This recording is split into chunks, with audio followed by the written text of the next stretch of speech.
As coronavirus restrictions slowly soften, more and more people are flying again.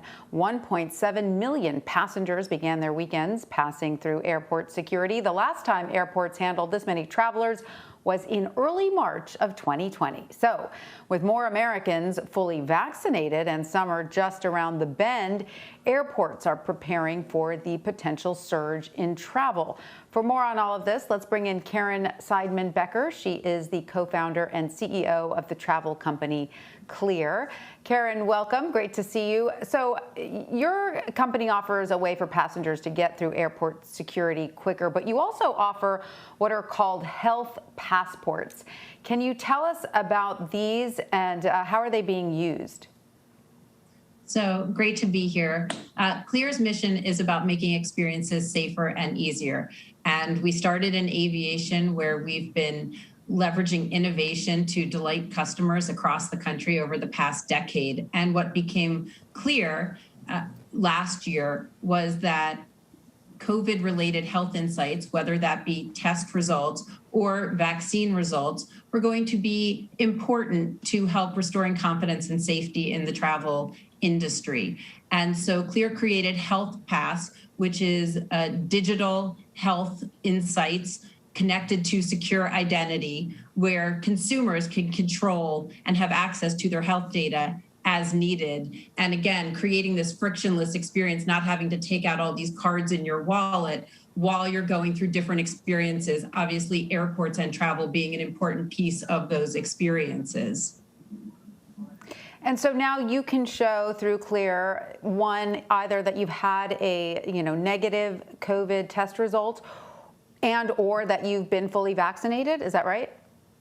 That is correct. Through Health Pass, you can connect your identity, which today is connected to your driver's license or your boarding pass to get through travel, your test results, whether it be to go to Hawaii and you have to show negative COVID test results, or to get into a basketball game, or your vaccine insights as required. And so again, it's just another card in your wallet, and Clear is all about you are you. So you shouldn't have to carry around cards in your wallet to make experiences safer and easier.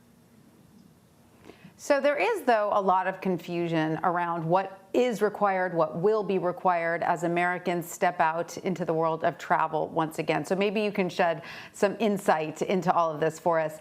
Will airlines begin requiring proof of vaccination? Will there be states that will be requiring proof of vaccination? We know that there are countries right now, especially in Europe, that are debating what kinds of vaccination proof that they're going to be, asking for.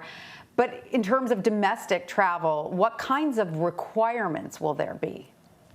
I think this is a really confusing time, and these are early days, right, in the return. And so what we're always focused on is building the tools and the innovation to make experiences safer and easier, and giving consumers the control of that data should they need it.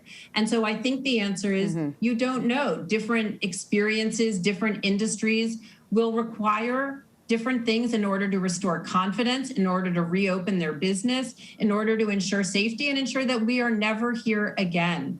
And so we are partnered with different industries and different partners, just bringing them the tools as they need it. I think the government has been clear. They are not going to mandate it. They are not creating vaccine passports. And actually, we don't believe in vaccine passports. In reality, only 40% of Americans have passports today. And so this is just about giving people access and control of their health information as they need it. And so I think you are seeing, different answers from different people. And it's just about giving consumers the access and the control, and also the clarity and the transparency and the trust to know where their, health information is. There's not a simple answer. So let the requirements come as they may.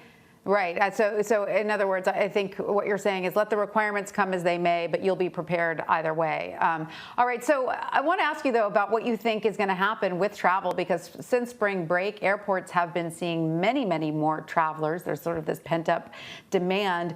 When do you think we might see the airline industry back in full force?